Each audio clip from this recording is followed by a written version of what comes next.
गुलबहार शिंगाड़ा दर्रा एक खूबसूरत और पुरसकून जगह, बर्फ से ढकी ऊंची पहाड़ जो धूप में चमकते हैं जैसे किसी ने सफेद कपड़ा डाल दिया हो। दर्रा के बीचों बीच एक नदी बहती है जिसका पानी पहाड़ों पर जमी बर्फ यानी ग्लेशियर से आता है। इन दिनों बर्फ पिघल रही है इसलिए पानी का बहाव भी तेज है और इसकी आवाज इर्द गिर्द की खामोशी को मजीद खूबसूरत बना देते हैं। यह हकीकत सादा लेकिन खूबसूरत है। हर घर का अंदाज दूसरों से थोड़ा मुख्तलिफ है। खास बात है यहाँ की खामोशी। यह शोर शराबा नहीं होता, सिर्फ हवा चलने की आवाज, दरख्तों की हल्की हलचल और पानी की बहने की आवाज सुनाई देते हैं। ये जगह सिर्फ अपनी कुदरती खूबसूरती की वजह से खास नहीं है बल्कि यहाँ के लोग भी दिल से खूबसूरत है, सादा, खुश अखलाक और मेहमान नवाज। अगर आप यहाँ अजनबी भी हो तो आपको अपना समझते हैं। एक चाय, एक मुस्कुराहट और एक खुश दिल बात, यहाँ ये सब बगैर मांगे मिलता है। ऐसा लगता है जैसे इस वादी की खामोशी इन लोगों के दिल में बोलती है। लेकिन ये मुकाम अभी तक सियाहों की नजरों से उजल है। इस खूबसूरत मुकाम तक पहुंचने के लिए हमने कुछ दोस्तों के साथ मिलकर जाने का प्लान बनाया। सफर का आगाज हमने बरावल बाजार से किया। बरावल बाजार से गुलबहार गांव तक गाड़ी का सफर तकरीबन 45-50 मिनट का है। जो बरावल बांडी में, और आज का हमारा जो सफ़र है वो गुलबहार की तरफ है और ये इंतहाई खूबसूरत मुकाम है। मौसमी बहार भी पीक पर है और वहाँ की जो नज़ारे हैं वो भी खूबसूरत है। यहाँ से जो आगे नज़ारे इंशाल्लाह आप लोगों के साथ शेयर होंगे, हमारे साथ रहेंगे। जैसे ही हमारा सफ़र शुरू हुआ, कारपेट रोड पर चलते हुए हम पहाड़ों के दरमियान से गुजरते मुख्तलिफ गांव और कस्बों के करीब से होकर जा रहा था। बाहर का मौसम अपनी उरूज पर था।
45-50 मिनट सफर के बाद हम गुलबहार गांव पहुंच गए। यहाँ से नावबांडा तक जाने के लिए दो रास्ते निकलते हैं। एक रास्ता गुलबहार गांव की तरफ से जाता है और दूसरा रास्ता 4x4 गाड़ियों के लिए बनाया गया है। अगर आप यहाँ तक पहुँचते हैं तो मैं आपको मशवरा दूंगा कि गाँव के रास्ते से जाए क्योंकि वहाँ की मंजर बहुत खूबसूरत है और ये रास्ता आपको एक नए मंजर दिखाएगा।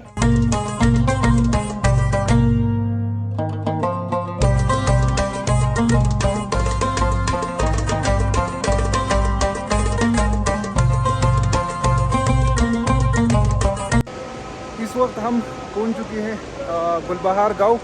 गाड़ी हमने नीचे पार की। यहाँ से मज़ीद जो पैदल ट्रैक है 30 या 35-40 मिनट तक मज़ीद पैदल ट्रैक है। नावबांडा तक इंशाल्लाह हम कोशिश करेंगे कि वहाँ तक पहुँच जाए। ये गांव बहुत खूबसूरत और पुरसकून है। गांव के रास्ते में चलते हुए हमें यहाँ की सादगी और मेहमान नवाजी का अंदाजा हुआ जो हमारे सफर को और भी खास बना रहा था। घरों की छतों पर बर्फ से बचने के लिए जस्ती की चादरी इस्तेमाल की गई। जस्ती की चादरी न सिर्फ मजबूत होती है बल्कि इनकी सतह पर बर्फ से आसानी से सर करके नीचे गिर जाते हैं। जस्ती की चादर यहाँ की सख्त मौसम के लिए एक अहम इंतजाम है। घरों की दीवारों को भी इतना मोटा बनाया गया है کہ سردی اور برف کی شدت سے بچایا جا سکے۔ اس طرح یہ گھروں کی ساخت سردیوں کی سخت موسم سے بچاؤ کے لیے مکمل طور پر تیار تھی۔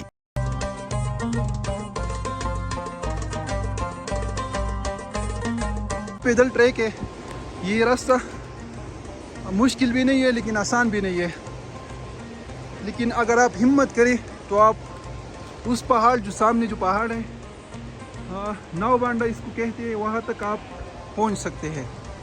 بالکل فریش پانی برف سے آ رہا ہے، کافی زیادہ ہے یہ برف، اوپر بھی برف موجود ہے، اور ابھی بھی تقریباً 10-15 منٹ تک جو ٹریک ہے، جو راستہ ہے وہ باقی ہے۔ انشاءاللہ کوشش ہے کہ وہاں تک پہنچ جائے۔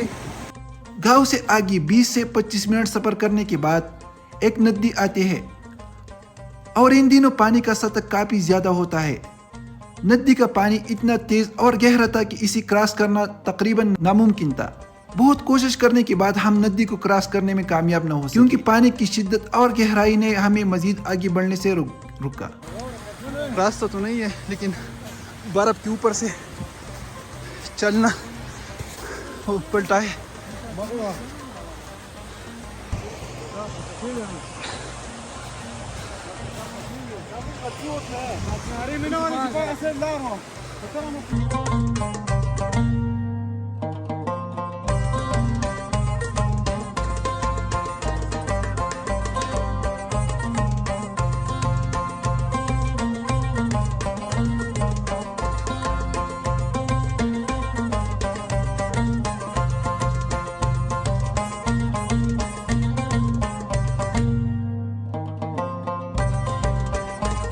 بدقسمتی سے ہم ناو بانڈا پہنچ نہ سکے، اس وجہ سے کہ پانی کا بہاؤ کافی زیادہ تھا، پانی کو کراس کرنا انتہائی مشکل تھا۔ ابھی ہم دوسری سائڈ پہ آئی ہے، اور یہاں پہ آپ لوگ دیکھ بھی سکتے ہیں کہ کافی برف پڑی ہوئی ہے، ایک بڑا گلیشر ہے۔ میں آپ کو یہاں پہ تھوڑا سا دکھاؤں، ہمارے جو کچھ دوست ہیں وہاں پہ ویڈیوز اور تصویریں بنا رہے ہیں، تو